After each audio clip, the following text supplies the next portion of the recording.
Welcome to the Global Travel Channel podcast show. I'm your host, Mark Philpott, and today I have another great guest lined up for you.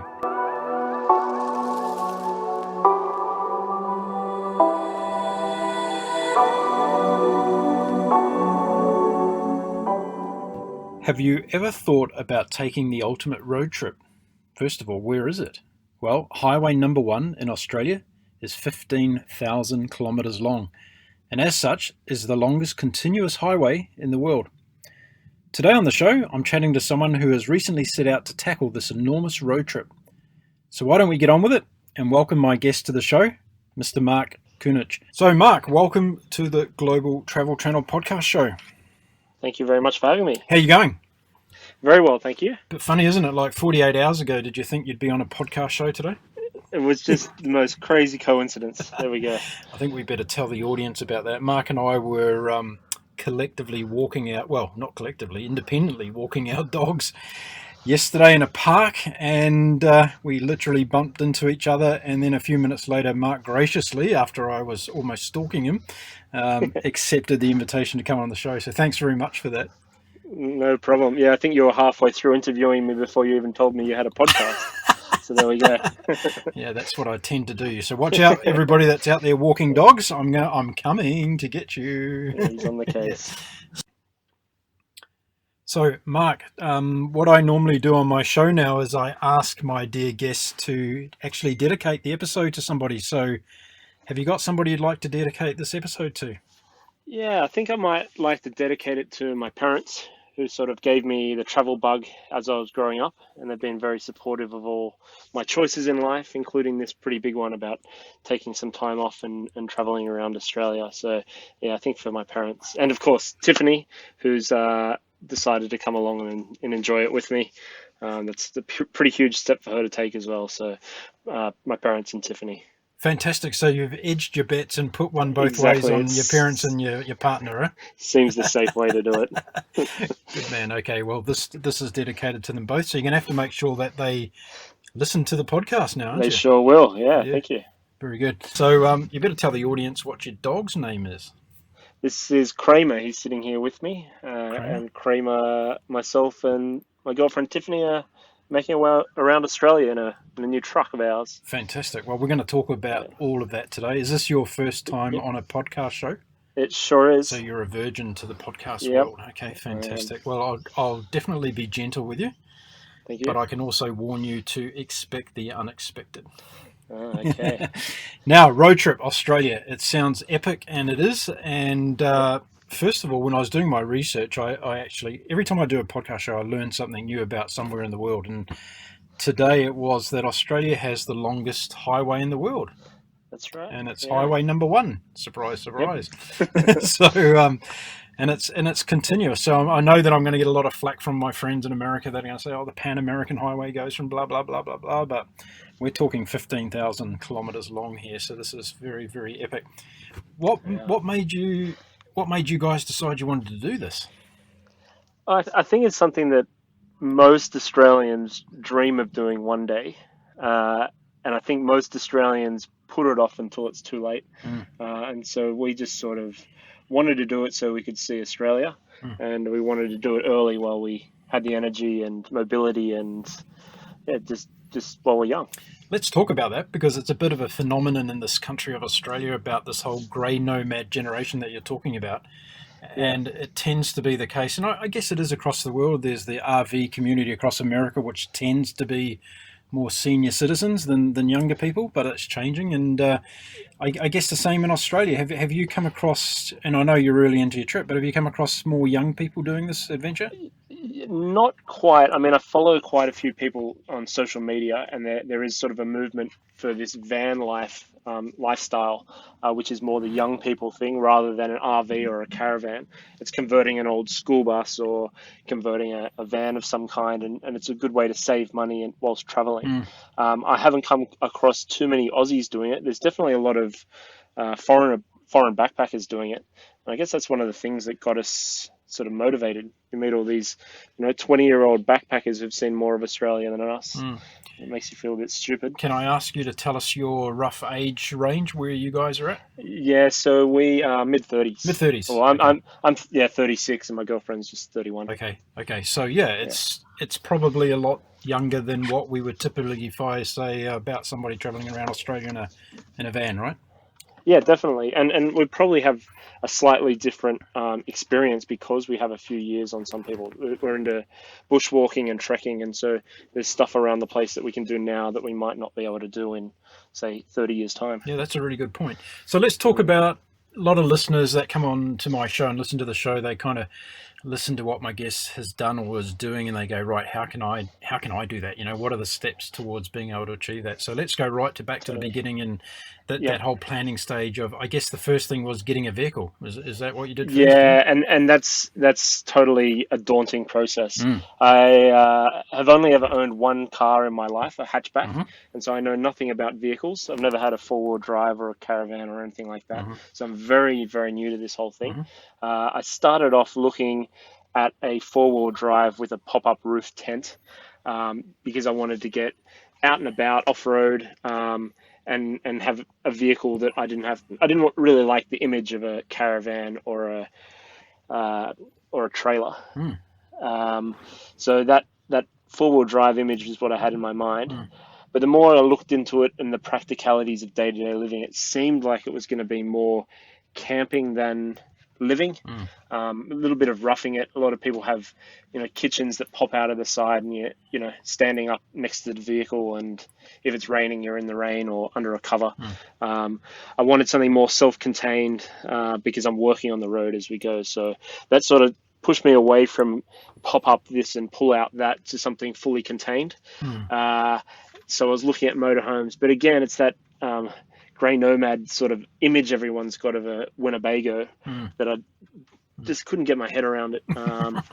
So the truck that we've got is sort of a compromise between a four-wheel drive camper and a motorhome, I think. Okay, cool. I'm not sure if the CEO of Winnebago is listening today, but if he is, you've got an image problem, mate, and you need to get into the younger generation. Possibly, yeah. Or it might just be my miseducation. I don't know. No, I'm sure you might be pretty much on the mark there. Now, we're going to talk about the digital nomad philosophy shortly, but let's stick to the planning stage. So the vehicle now, I guess it's a bit like buying a boat. The ones that are for sale can be anywhere in the country, and you've got to go to wherever they are to have a look at them. How was that search process for you, and how long did it take to find the right vehicle? I'd sort of been browsing on and off for a couple of years. Wake up at 3 a.m. and can't get back to sleep, so you jump on Gumtree and see what's around. But I sort of saw one of these vehicles at a caravan show about 6 months ago, and I wasn't there to look at it. I was there to look at the four-wheel drives, but I saw it and I thought I might as well go stick my head in, and it was sort of way out of my price range, but it sparked my interest anyway. So I started searching for that on Gumtree, and came across this ad for a truck that was down in Melbourne. And so we'd been living in Sydney. We've had a bit of email correspondence with the couple who owned the truck down in Melbourne, and we actually flew down there for a day. He met us at the airport. We got off the plane, spent about 4 hours looking over the truck, and then flew back to Sydney. And I think within a couple of days, I put down a deposit, and that was it. So picked it up a month later. So how does one who has no relationship with vehicles in his life previously go and look over a truck for 4 hours? Great question. I asked a lot of very stupid questions, and they were very, very patient. I got my phone out and videoed as they took us around the truck, and we sort of popped open the engine and had a look there, and he could have said anything, but I sort of pointed at something and said, "What's that do? And how do you fix it if it's broken?" And asked all the questions that I could possibly think of, and I've saved that video on my phone. I look back to it pretty regularly. The seller also gave us a little cheat sheet full of instructions on which switches to flick and when, and so we're really going at the moment off that. And I'm probably not going to need to know much more until something breaks. I hope. You got the vehicle. Have you named the vehicle? Has it got a name? What's the story there? Yeah, so when we got it, it was called No Timetable. It was owned by a couple who sort of just went out and did their own thing for as long as they wanted. They were a retired couple. But Tiff and I have got a slightly different story. So we renamed it, and it's called the Flying Wombat. And the reason we called it that is because undertaking a trip like this is the sort of thing that you keep saying you're going to do and going to do and going to do.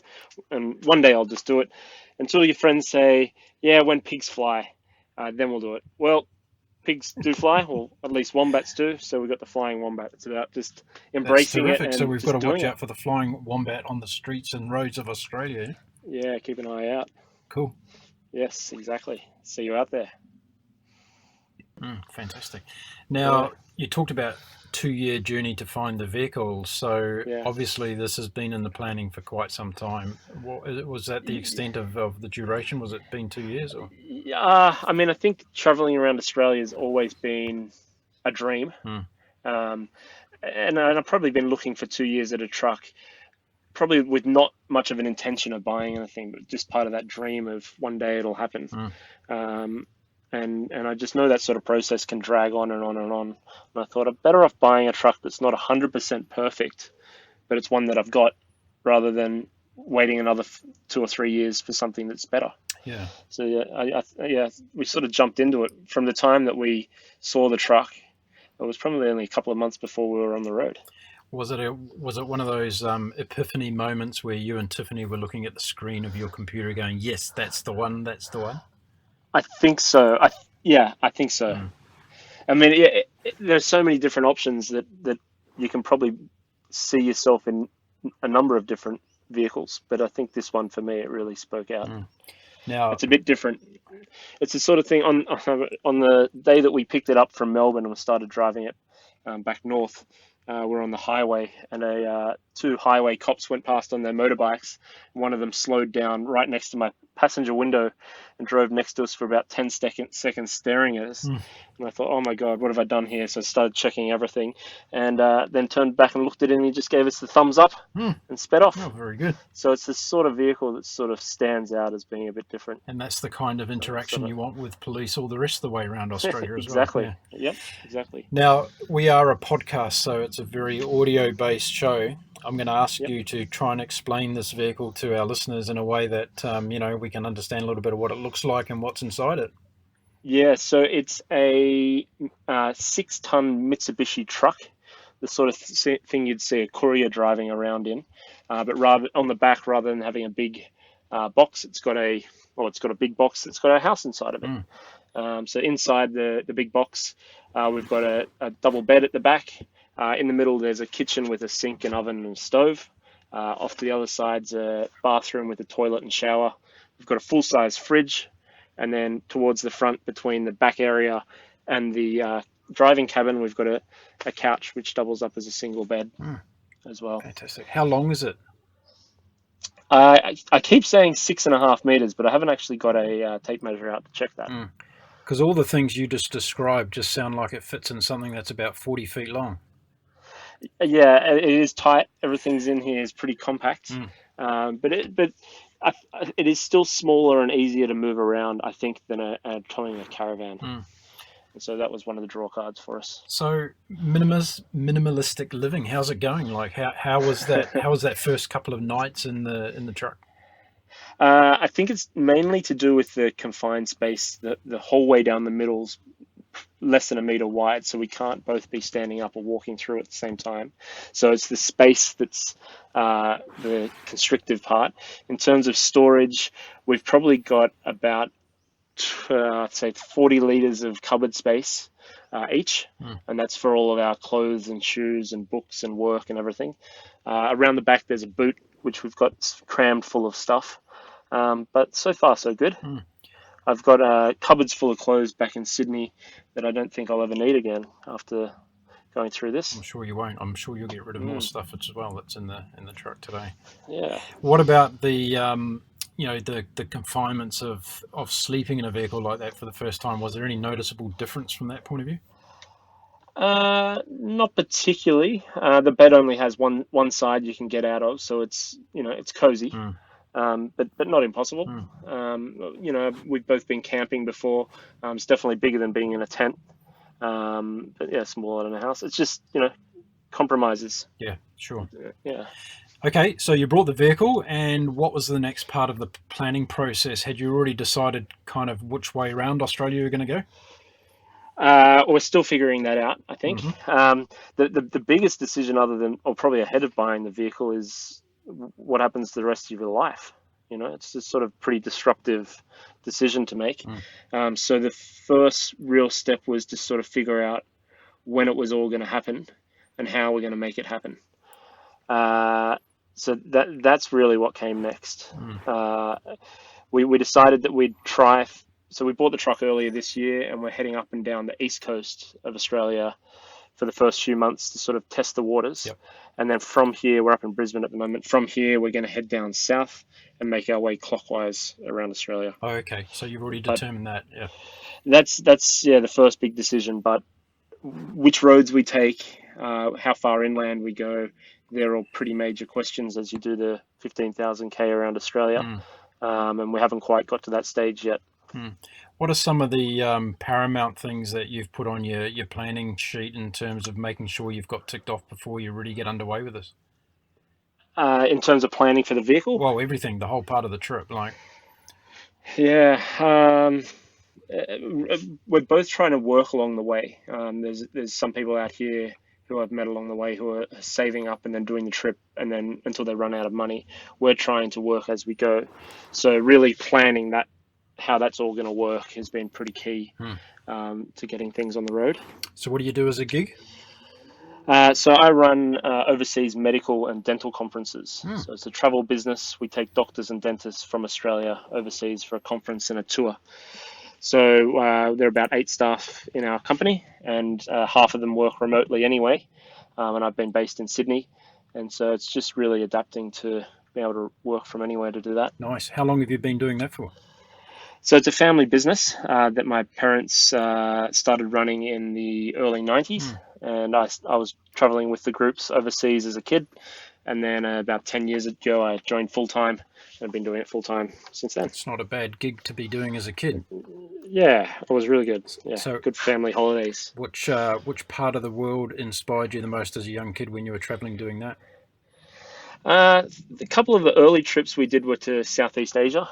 And, as a 10-year-old going to Vietnam and going to the markets to buy food and bartering with people and meeting people who spoke a different language and things like that was really important life experience, I thought.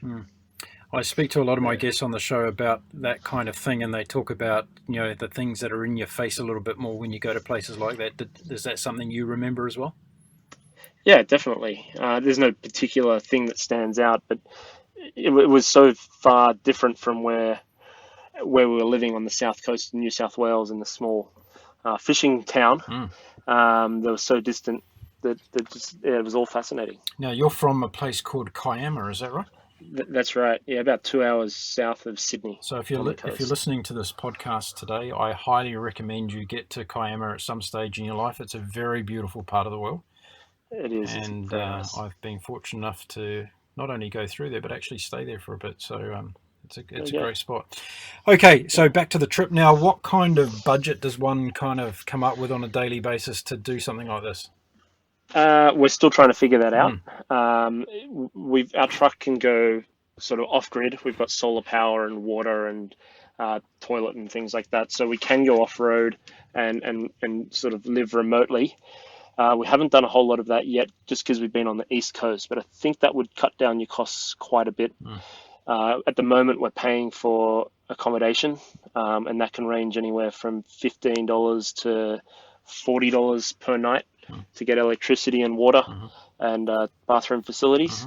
In terms of fuel, a tank we can get about $900 kilometers on a $200 tank. So it's not the most efficient way to travel, but it's sort of got everything we need in there. Is it diesel or petrol? Diesel. Diesel, okay. And that's about the extent of my knowledge of the vehicle. put diesel in it and it goes. Well, that's a very important one, because if you didn't know that, you might put petrol in it. Yep, exactly. So you'd be enjoying the current price of oil around the world. That'd be doing your trip wonders at the moment. Yeah, I'm sure. Yeah.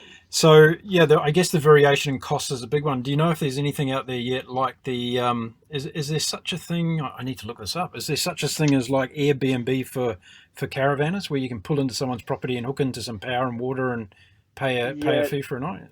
that's right. Yeah, there's loads of apps out there that I've been hearing about through, through social media. One of them's called UCamp, and UCamp. it's Okay, yeah, I've heard of that. yeah, yeah, just people with farms or big blocks of land, who just want a few bucks for you to pull up for the night. Yeah. And we haven't ended up at one of them yet, but I think they're about $10, Yeah. and you can get water and electricity and pull up there. Now, that to me, in a country like Australia, sounds like a fantastic idea when half the farmers are screaming every day for droughts or whatever's going on, that they can utilise their land in that way. I think that's brilliant. Totally. Yeah, yeah. Yep, absolutely. And it also helps for people from the city like me to actually meet farmers. Yeah, yeah. Go out there and you maybe camp on their spot there, but even having a chat with them and finding out about the drought and what's going on out there, you're better off learning it face to face than just reading about it in the paper. Yeah, it's a great idea. It's got that, as you're suggesting, it's got an education element attached to it as well.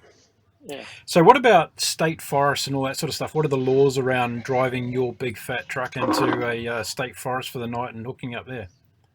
I think state forests are mostly okay. They do have designated camping grounds in a lot of them. We're going to run into trouble with the national parks because we've got our dog with us here in the truck, and a lot of the parks are obviously not allowed to take dogs in there. So that's where we're going to run into a little bit of trouble. But again, there are apps where you can find dog babysitters. So we'll probably end up using one of those services sometime down the track. Have you taught Kramer the difference between a magpie and a coyote at the moment? Well, not that there's any coyotes here, but koala bear. Does he know the difference between a koala bear and a magpie? He's still trying to get his head around a cat, so I think we're a way off. How old's Kramer again? He's 6. 6. Yeah, there you go. Okay, well he's on the take. He'll be all right. Yeah, he'll be right. So I've got to ask you a question that's really related to the old Grey Nomads thing. Do you have any plans to be collecting fridge magnets and teaspoons along the way? Not yet, although I've heard it being done. Yeah. We haven't put a sticker on the truck yet, but we'll think about it. Yeah, I noticed these. A lot of these people have not only a sticker, but they have their VHF radio number and call sign and all this. Yep. Have you got a VHF radio in your truck? We have, and we turned it on to channel 40, which is the truckies channel. Yeah. It's quite a colourful little thing to listen into. Yeah, right. A lot of colourful characters. I bet. But yeah, that you can listen into there, get travel up, traffic updates, and then all the caravanners are on channel 18. They're just there for a chat. Being the kind of disruptor that I am, I'd probably get on there and say, have we got a convoy going and all this sort of stuff, yeah? Yeah, absolutely. Have a bit of fun with it. So what kind of hobbies do you have today that are going to be able to transfer to the trip? Are you a fisherman, for instance? Are you going to be doing a bit of fishing? Not a fisherman, but I have looked at buying a little rod from Kmart and giving it a go while we're out here. Yeah. But I'm into photography and hiking. Okay. Mainly keep me pretty occupied, so they're definitely transferable. So is the photography a serious thing? Like, do you? It's getting there. It's sort of a hobby at the moment, but I take my camera with me on my overseas trips with work, and put together photo books, probably 3 or 4 photo books a year. And I've had a couple of exhibitions in Sydney and Brisbane, with a couple of hundred people at each of them. So getting towards being a serious hobby. That's great. I had a guy on the show last week, and he started off as a violin player when he was a young kid, and he turned out to be one of the best violinists in the world. Wow. And then he bought an aircraft and became a pilot, and then he got himself a camera, and he's now National Geographic's award-winning photographer as of last year. Wow. Yeah, I mean, that's a dream. So my statement to you out of that is go for it. Yeah, exactly. Because you can definitely do it.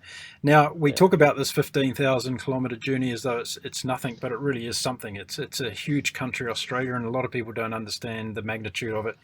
What are some of the places that you've already been to that have really wowed you, and what are some of the places that you're looking forward to going to tick off the bucket list or for a specific reason? Are there places that you want to go to because you've heard about something in particular that you want to go there for? Yeah, I mean, all of Western Australia. Australia is so huge that our two coasts are unlike each, completely different worlds. And I've traveled up and down the East Coast a few times in cars as a kid, but never been exploring in Western Australia. And I think just the variety of stuff over there is really something I could spend 6 months in at least. And then that'd just probably be along the coast. Also, I've never been down to Tassie, so hopefully we can get the truck down there at some point. Lots of bushwalking and things to do there. But yeah, we're just getting started at the moment, so haven't really covered a whole lot of ground that's on the bucket list yet, but plenty more to come. So what I'd like to do is I'd definitely like to get you back on the show at different stages of your trip. Maybe we do one when you're halfway through and then another one when you're finished, and we can kind of have an update. Perfect. I might call you as soon as I've had my first breakdown.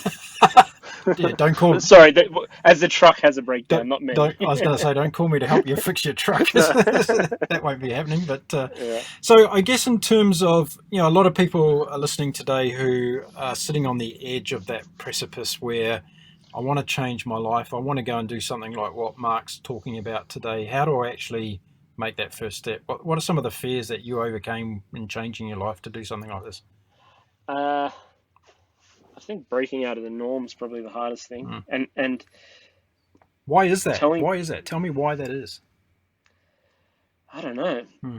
But people just sort of have an expectation of how life goes, and you've got to really step out of the norm to do it. And it's a hard thing to explain to people as well. Is that because do you think that's because the 4 big banks in Australia basically rule everyone's life, or is that part of it? Yeah.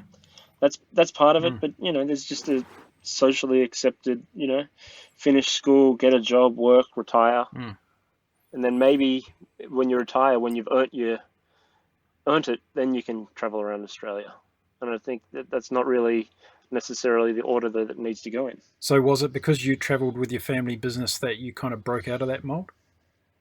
Yeah, I did. Yeah, so I graduated school, tick. Went to university, tick. Worked in a Big 4 accounting firm, tick. And then thought, when I was 25, this really isn't for me. And so I left and joined the family business. And that already on itself is something that most people that I was working with and was friends with at the time didn't think would be the normal path to go down.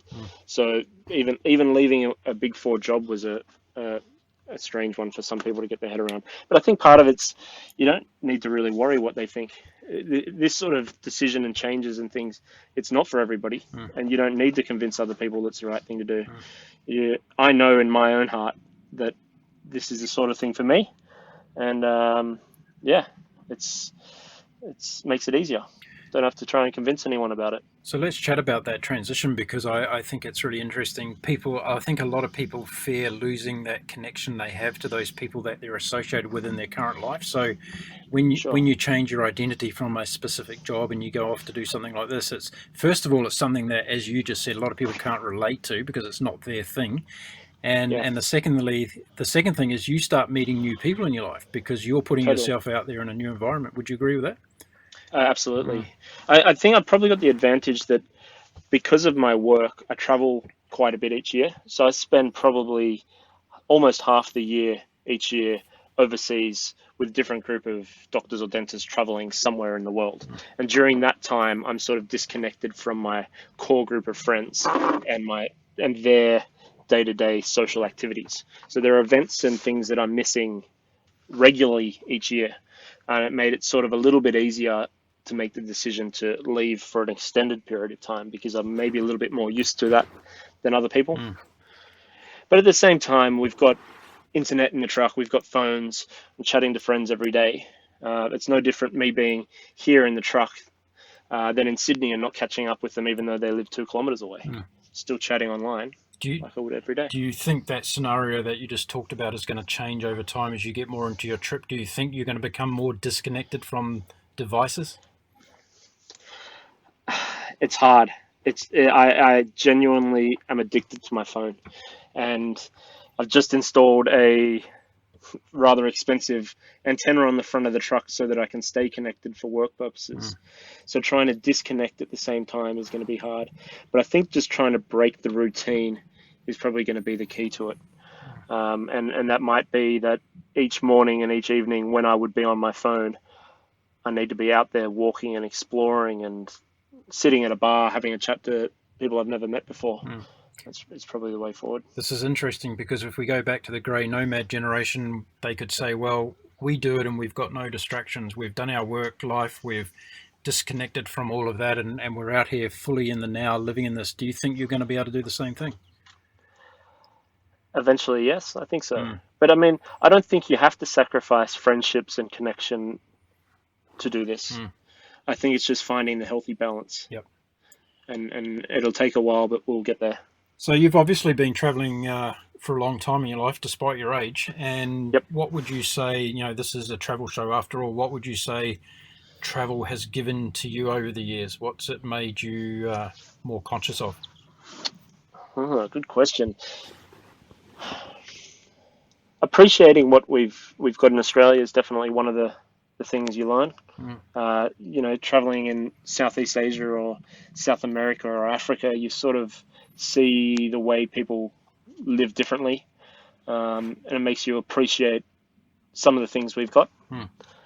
And that's probably one of the reasons that I'm doing this trip, because I appreciate the east coast of Australia, but I don't even really know Australia at all. So yeah, there's that understanding. Okay. Anything else that comes to mind? I think meeting people, travel helps you to meet people, start conversations with strangers. You know, you can be on the other side of the world and you meet another Aussie and you get chatting to them, or you meet someone at a local bakery who's just picking up their daily loaf of bread and get chatting with them. And that's the sort of thing that you sort of lose when you're in your day-to-day grind, living at home. But once you get traveling again in a caravan or whatever, you sort of get that back. You're a traveler again. You start to open up a bit more. Do you think by having that experience as a traveler, you have a different style of communicating with people now? I think so. I probably lost it a bit while I've been living in the city. But definitely, and having Kramer, walking him every day, it's really an icebreaker. You can walk around a town as we found for an out. hour or so. Yeah, exactly. You know, if we were walking past each other and we didn't have the dogs, we would never have stopped and chatted. Although I probably would have accosted you anyway and asked you if you listened to podcasts. Probably.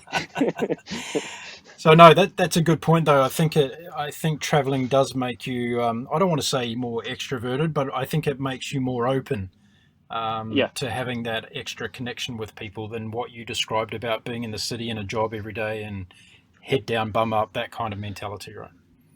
Yeah, exactly. So I sort of had a chat with some friends last weekend, and I said that I wanted to set myself the challenge of meeting a new person every day and having a meaningful chat with them, and so much so that I could get to know their name and about where they're from, and not just chat about the weather or whatever.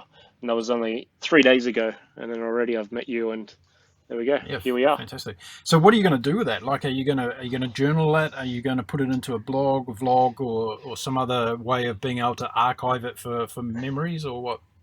I have started a blog. It's only got 2 entries at the moment, but it is something that I would love to do. I don't want to do it, meet people for the sake of creating a list in particular, but I think it's just a nice way for me to force myself to be more outgoing. And to meet people. Okay. Yeah. Now, you were telling me yesterday that your lovely partner is also not from this country. Is that right? That's right. She's a Kiwi. So born in Taiwan, grew up in New Zealand, and then moved over to Australia about 10 years ago. Okay, so she's been living up in Brisbane, Gold Coast area for 10 years. She moved down to Sydney. We moved in together, and then about a month later, we moved out. And into the truck. She's obviously an enlightened being, having spent so much time in New Zealand. So I'll ask you this on her behalf. What kind of visions does she have for this trip? What do you think are some of the things that she wants to benefit from this? She loves the cold weather. So our first stop on this trip was the Snowy Mountains, where it got down to -4, and she was very happy about that. And now as we make our way further up north, she's not so happy about it. But no, I think, as we said before, there's so much variety in Australia.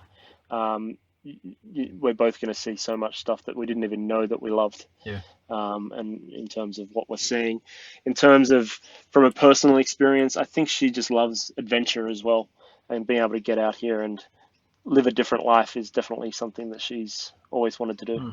What do you think this trip's going to mean to your relationship? It's going to test it, living in such a small space. But I think it's going to make us a lot stronger. In what areas do you think?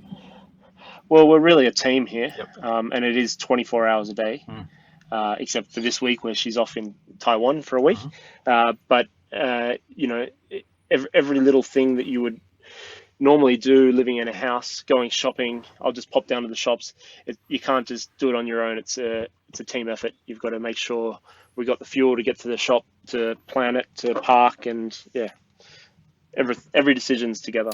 Do you think there are things that you've already thought about that you need to be a bit smarter on working together to create that team environment versus living in a house? Do you think Tiffany will become the mechanic of the truck? She could do. She could do. At the moment, she can't drive the truck because it's you need a truck license to drive it. Okay. So she's just been studying, practicing on a manual car license, and she'll sit for a truck license later in the year. Yeah. But I think trying to find personal space in here is also going to be important. Yeah. It is 24 hours a day in the same space, but you need me time as well. And so trying to fit that in and figure that out is going to be important as well. Well, I think the great thing about it is like when we met yesterday, you have this wonderful outdoor lifestyle at your doorstep, literally, and it doesn't take much for you to get out there and have that space and create it, right? Totally. Yeah. You've got to create it. Yeah, that's an important part of it. Now, as far as your timeline goes, are you kind of saying, right, we want to be in a certain place for X amount of days, like you're moving on from a place by the end of the week, or how do you work that out? Yeah, so this first few months have been really, we've set it aside as a practice run. So we started in Melbourne, worked our way up through Canberra and Sydney to Brisbane. We're here for a month, and then we're going to make our way back down to Sydney for Christmas. And from there, there's no real structure other than based around our overseas trips. So next year, I think we're each away overseas 3 or 4 times throughout the year, and those dates are set. We just have to figure out what city we're going to fly out from. So we're probably aiming to fly out from Melbourne for an overseas trip at the sort of mid-January, and then next overseas trips in May. So we'll probably also fly out from May from Melbourne as well. So that sort of gives us a little bit of structure. And just have to figure out what to do between those dates. So it really sounds like the perfect life. You get to do this road trip in Australia, and then once a quarter you hop on a plane and you take off to somewhere else in the world. Yep. Yeah. Yep. It's pretty perfect for me. It's not, as I said, it's not for everyone, and it is going to be tiring, but I think I'm going to love it. Well, I'm sure you are, and you're going to have thousands of my listeners contacting you now with wanting information on how can they get their life like that. So, but as you say, it's all about creating it yourself, yeah? Yeah, exactly. And there's not one right answer. Everyone's got to figure out what'll work for them. Yeah, and I think that's going to be a really interesting aspect of your trip as you get to meet other people that are traveling around the country and hearing their stories about how they've, not only where they've been to, of course, but how they've done it, because I think I can imagine that the fact that you're in the type of vehicle that you are alone is going to cause, conversations to start and all that sort of stuff, yeah? Yeah, absolutely. We were parked in a supermarket car park 2 days ago. I was doing some work because it was the middle of the day, and we were just parked there with the screen door open, and a bloke just turned up and knocked on the door and started asking questions. I was in the middle of a conference call for work. I said, I'll be back with you in a minute. And just chatted to this guy, never thought about buying a truck or anything, just had a million questions to ask. Why'd we do it? Where'd we go? And all that sort of thing. How brilliant is that, though? Yeah, really nice. Because that's really connecting you to humanity. Yep. Yeah. Yep. Have you come across many overseas travellers at the moment that have knocked on the door and done that sort of thing, or come? Yeah, I had a guy or a couple in a camper van next door to me in the caravan park last night. I think they were Dutch. They'd driven from Cairns down to Brisbane over a month, which would be fantastic. But again, even though I'm a local, I've never done it. Yeah. And so they're telling me stuff about, the neighbourhood that I've never heard of. Never heard of, yeah. So it's really a case of, don't leave home until you've seen the country. Exactly. And are you two foodies? So are you into all the different foods and everything that you're going to be trying along the way? Not really, No. no. It's not a huge draw card for us. We're trying to eat out of the truck as much as we can. We've luckily got the full-size fridge here, so we're stocking that up and trying to eat healthy out of that. Everywhere's got a fish and chip joint. It's always tempting, but there's a lot of stuff you can cook in a confined space with the right tools. And the truck's rigged up for us to live completely independently with that. So we're working towards doing that. I was going to say humorously that with Tiffany's New Zealand upbringing, she would definitely be a fish and chip girl. No, fish and chips are mine. Living in Kiama. Yes, indeed. Yes. It's more her Taiwanese background that's the driver in that. So a lot of noodle dishes. Okay. And stir fries and whatnot. Well, you're going to have to tell me later on what's the best fish and chip place in Australia, because there must be one out there that's got the #1 ranking on it. Yep, I'll work on that for you. Okay, good. Do that. Tell me where it is and I'll head over there, because I'm into it big time. Okay, cool. Yeah. Anything that you've got in the way of fears in relation to this trip? Not really. Nothing's been sort of holding me back. What about safety, security? I've had 2 different people warn me about going somewhere too isolated, and the fear of coming across people on drugs who are out there getting high in the middle of the bush. But I mean, I'm not going to avoid state forests and national parks out of fear for drug users or people coming up across you. I think it's just being sensible. There are campgrounds, and most of them have other people there. And so just don't go anywhere too remote. And even if you do, just be sensible. So no, it doesn't really bother me that much. There is a saying, don't go looking for trouble because trouble will find you, right? Yeah. I mean, you're more likely to run into trouble in the middle of a city, I would have thought. And how much city's going to play a role in this trip? Are you going to spend much time in the capital cities as you go around the country? Probably stopping through because of our overseas trips. We'll have to fly out from them. And we've got friends most of the way around Australia. So we'll pop in and see them for a few days, do a few loads of washing, refuel the car and head out from there. But I don't plan on living in the cities. That's not the idea. Good. So most of the time we'll be out in the remote parts of Australia and getting to know the country.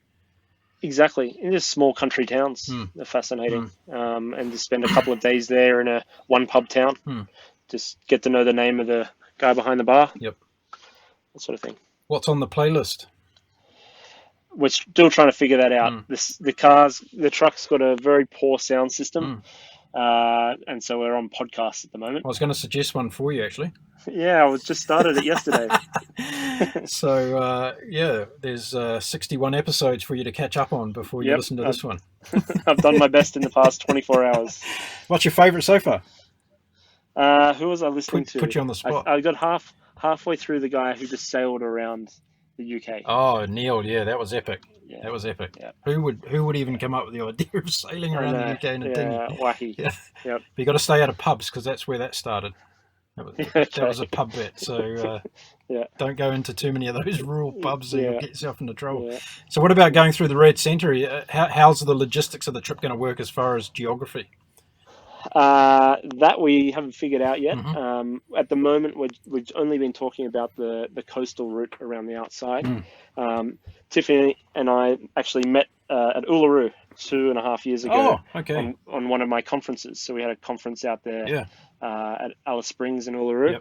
She was a delegate there. So we met there and we've traveled around there a little bit, but we flew in and flew out. So there's still heaps of the central part of Australia to see. But how we get there and which route we take, we haven't quite got to.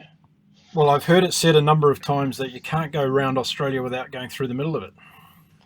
Yeah, I've seen a few different maps and they all seem to dip in at least through the Northern Territory or cut off a corner down in Western Australia.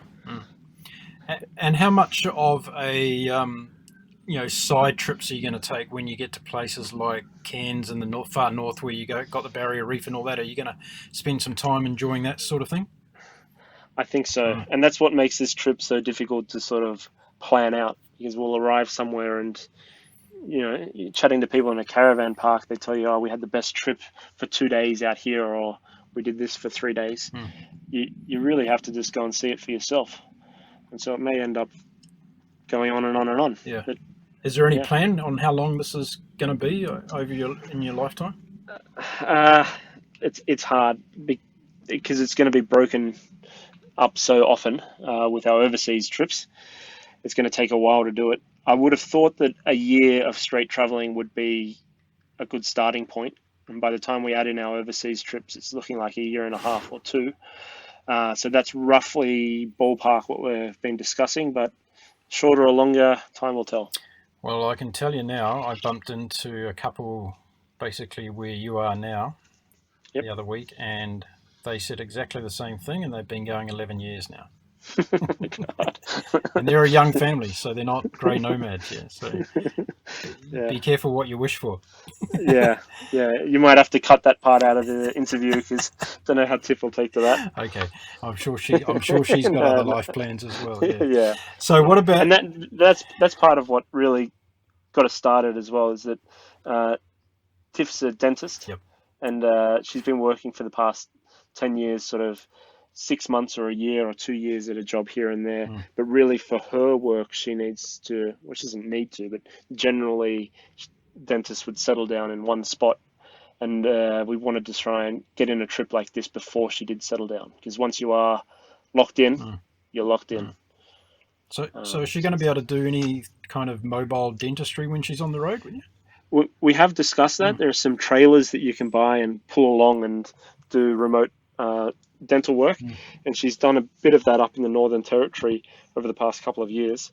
But really what we're looking at the moment is doing locum work. So that's when dentists go away for a holiday or take a month off, you can go and fill in for them. And she's done a few of them in the past few months, and you sort of go into that town and become a local dentist for a month. And that seems like a good way for her to be able to continue working, still upskill, and get a bit of an income, and we can live in a town for a month and go and explore that area. Yeah, that sounds like a great idea to be able to do that. Now, what about the seasonal approach to this trip? Do you have to be wary of being in a certain part of the country at a certain time of the year where it's not flooded out or you're snowed in or whatever? Yeah, I think probably it's October now and we're up in Brisbane. This is probably about as far north as we'll come at the end of the year. We'll make our way back down south for the summer. We don't mind the cold, but 30, 35 degrees is probably as high as it should get, I think. We've got aircon in the truck, but we need to be plugged into a power source. So it's sort of a little bit restrictive. Whereas if it's a bit colder, it's all right. We can just rug up. So as far as your solar goes on your vehicle, what does that run? And does that run everything but the aircon, does it? Exactly, yeah. So you run your fridge off your solar as well? Yep, okay. Continuous. Yeah, okay, cool. So you've got a lot of, you've got off-grid capacity, right? So that's fantastic. And what about water tank size? I think you might have mentioned it, but... We've got a 140-litre water tank, okay.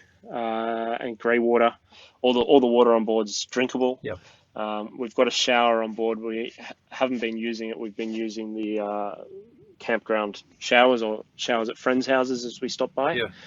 But yeah, the water, getting used to how much water you use is a really interesting. It is. Yeah. Experiment. Yeah, it is. You know, because in a house you just turn on the tap and it just continuously goes. Whereas here, every litre you've got to think about. Yeah. That's something that I've been really conscious of on the boat as well. I'm glad you said it, because every time you turn that tap on, you think, do I need to be using this for whatever? And what's no wastage. You don't leave the tap on as long as you would in a house, right? No way. Yeah, absolutely. And then even the grey water, there's a separate tank for the grey water. So you let water out of the sink and it goes into a different tank. Yeah. You have to think about how full that is and its capacity. So it's little things like that. It'll become second nature, but at the moment, we really have to pay attention to it. Well, I think they're great because ultimately they increase your awareness of your impact on the environment, and you're saving the planet every time you don't turn that tap on. Yep. Yeah. Good stuff. Okay, so anything else that you want to share about this that I haven't perhaps asked you today that comes to mind? You might be sitting there going, "Oh, he hasn't asked me about this." So, is there anything in that area? No, I think you've covered it all. As you said, we're just getting started, and who knows what's going to happen in 6 months. So it might be worth touching base in a few months' time and see what I've learned then and what I'd change and all that. But yeah, it's definitely going to be a learning experience. Yeah, let's do that, because I'm sure our listeners would like to have this as a bit of a series that they can follow you first of all and also take the lessons learned. So I think that might be a valuable exercise for everyone. Yeah, beautiful. And if I can help to promote your activities in any way, then I'm happy to do that. Awesome. Yeah, thank Good you. one. Well, Mark, and I'll try and keep up my blog just for you and your listeners. Okay, good. That'd be a good excuse. We won't put too much pressure on you, but I'll make sure Okay. I do include a link to it in the description of the podcast today, so that people can get in touch with you. Are you happy for people to reach out and say g'day and ask any questions and stuff? Absolutely. Yeah, I'll share what knowledge I do and don't have. And I just welcome to join my journey. I just checked online before I jumped on with you today, and we're now downloaded in 79 countries around the world. So Awesome. there might be a lot of people listening who are thinking, wow, I want to go to Australia and do the road trip, and I want to listen to what Mark's up to and all the rest of it. So if we can inspire someone to go and travel, then let's do it. Let's do it. Yeah, good one. Well, listen, I wish you and Tiffany and Kramer all the very best, and I know actually we're going to catch up again very shortly. I'm looking forward to that. But thanks very much for coming on the show. Thanks for stopping in the park and actually talking to me. There we go. And making this connection happen. I really appreciate it, and wish you guys the biggest and safest trip around the big lap of Australia. Thank you very much, Mark. You have a great day. Will do. There we are. That was Mark Cunich talking about his amazing trip that he's already started to go around Australia with his partner Tiffany and their dog Kramer. So it's going to be interesting to follow these guys, and I will get them back on the show later on so you can keep up to date with their progress, and we'll find out what things they've learnt along the way and whether Mark has worked out how to fix that truck if it breaks down. That will be interesting. So if you're looking for more episodes from the Global Travel Channel podcast show, you can head on over to our website at www.globaltravelchannel.com.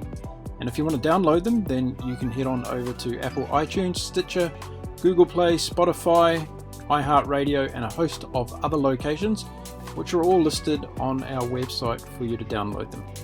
If you love our content, why not share it with your friends and your family and tell them about the Global Travel Channel podcast show?